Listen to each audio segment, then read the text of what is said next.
All right, let's get it. Today on the Runback. According to Tom Warren of The Verge, Microsoft's Game Pass isn't profitable. A Retro Studios dev is skeptical about a Metroid Prime Trilogy ever coming out for the Switch. Recreating all that violence in Mortal Kombat 11 might have given its developers PTSD. And saying that the Nintendo Switch had a good year might be an understatement. All this and more today on the Runback. According to Tom Warren of The Verge, the Xbox Game Pass hasn't been profitable yet. Now, this may seem super obvious to anybody who realizes that in order to invest in the Xbox and its future, no, it hasn't made a profit. What's unclear is Warren referring to current generation? It hasn't made a profit regarding new subscribers since the Xbox Series S and X have launched? Or is he talking about in totality since the Xbox Game Pass and Xbox Game Pass Ultimate has started from its inception? That's unclear. We know that Xbox, just from a business standpoint, can't continue to operate at a loss.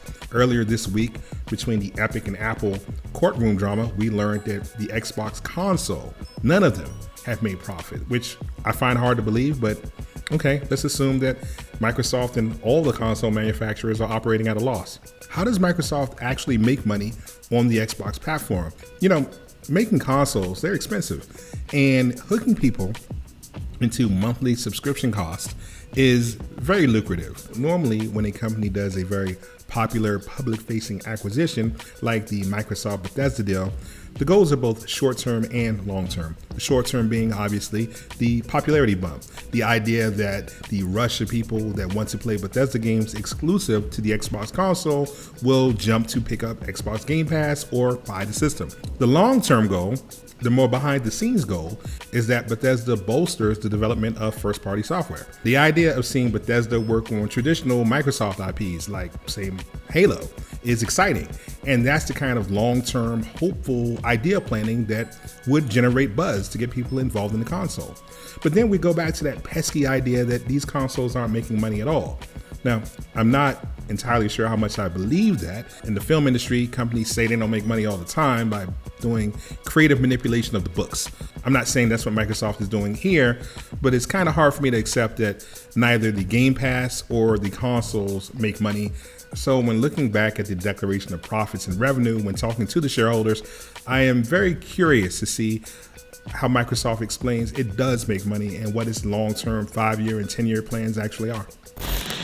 If you're waiting on the Metroid Prime Trilogy, you know, the one that journalists have been saying for years Nintendo has been sitting on and they've seen it behind closed doors, well, according to Nintendo Everything, Michael Wicken, a former retro developer who worked on actually all 3 of the original Metroid games, said that it was a straightforward update to Metroid Prime 1 and 2 to motion controls, but converting Metroid Prime 3 to normal controls will be a Herculean effort, as it is scripted very specifically using volumetric triggers to detect the motion in precise manners to do specific switches, and the bosses are tuned to take into account the ease of gestural aiming.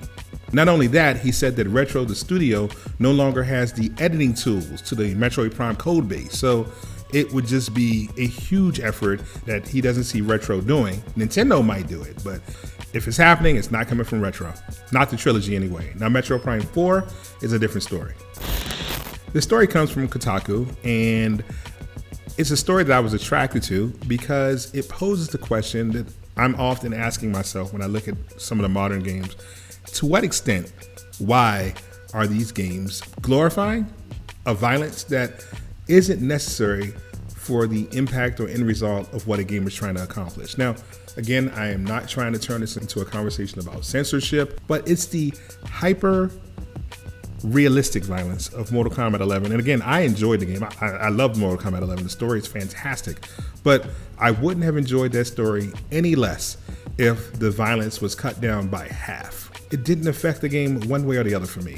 As a matter of fact, when you watch the tournament scene and you watch Mortal Kombat being played at a professional level, they cut all those scenes out.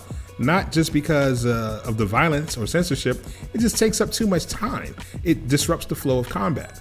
So again, you start to ask yourself, why do we need the violence? Is it something that appeals to the larger demographic, when it's obvious that having that type of violence is going to draw a certain level of criticism from conservatives and liberals actually, but at the end of the day, it doesn't sell more copies of the game, not in the long term.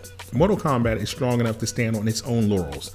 I don't love the fighting engine, I'm a Street Fighter guy, but I can't deny that the game has improved significantly over the years and is definitely worthy of any fighting game fan's respect. It's a great showcase for NetherRealm Studios, it's a fantastic fighting game, and it's a great story all around. But would the game be any lesser if the violence was toned down? It's just not necessary. At a certain point, it becomes gore porn, and I'm not sure that serves anybody. It certainly doesn't serve the game. I'm not even sure it serves the industry, but I don't know. What do you guys think? I'm an old man, and it's really up to you. You guys are the consumers. You guys are the generation of buyers that are making the choices that decide the creative decisions of what we'll see in the next 5 to 10 years. Your money, your purchasing power makes these decisions. So is this art? Is this necessary? Let me know what you think in the comments. Finally, we're going to wrap this week up with Nintendo earnings. And to say that Nintendo had a fantastic year financially would be a tremendous understatement. An understatement of astronomical proportions. Nintendo earned, according to Game Industry Biz, they sold nearly 85 million units to date with the combined Switch and Switch Lite hardware platforms. Nintendo expects to beat the previous industry titan, the Wii, with a lifetime sales of 101 units. They expect to beat the Wii by the end of this fiscal year. Bananas. To put this into perspective, Nintendo has led with 5 key titles, and when I read these numbers, it's going to blow your mind. Animal Crossing New Horizons has sold to date 20.9 million copies. 20.9 million copies. Wrap your brain around that. When you consider that something like The Last of Us from Sony, which has been out, 7+ years, the remastered edition of that game has sold 20 million units. Animal Crossing, which came out just before the pandemic, versus The Last of Us, which over a course of 7 years sold the same amount. Nintendo is killing it. Here's some more hot numbers for you. Mario Kart 8, wait, I'm gonna save Mario Kart 8 for last. Super Mario 3D All-Stars just came out, 9 million units. Super Mario 3D World, 5.6 million units, just came out. Ring Fit Adventures, 10 million units. And again, let me back up a little bit. Super Mario 3D All-Stars, they limited that run. They aren't selling any more of that unit because they stopped the game from being sold after, I think it was March 1st. So there are no more copies of that being sold. It goes into the Nintendo vault. And I saved the best one for last because it blows my mind. Mario Kart 8 Deluxe, which was a re-release of the Nintendo Wii Mario Kart 8. They just added more tracks and a few more characters. Mario Kart 8 Deluxe has sold to date 35.4 million units. Spider-Man, huge IP on PlayStation 4. Total sales, 20 million units. Horizon Zero Dawn, PlayStation 4, 10 million units. Call of Duty Black Ops, the most successful of all of the Call of Duty games throughout the history of the franchise. Call of Duty Black Ops sold 30 million units in total since 2010. Mario Kart 8, in the past few years, sold 35 million units. You know, I've got to give Nintendo props. Anybody who hated on the Switch because it was underpowered, or because of its hybrid nature, or because it couldn't compete technologically with the PS4 or the Xbox One, Nintendo is laughing all the way to the bank, and frankly, there is one post by a CW Sasuke that said it better than I ever could. He said, "Legendary run indeed. When even EA has to come back to the table and reevaluate their support for the platform, you know things are serious." Thanks for joining us this week on the Runback. I've got a few more pieces that I'm going to have up by the weekend. I'm also working on taking a closer look at the business strategies between Microsoft and Sony. Yes, I know I already did the AAA strategy reveal from PlayStation, but I want to go a little bit deeper into analyzing just the different approaches that Microsoft and Sony are taking. I'm doing that this weekend.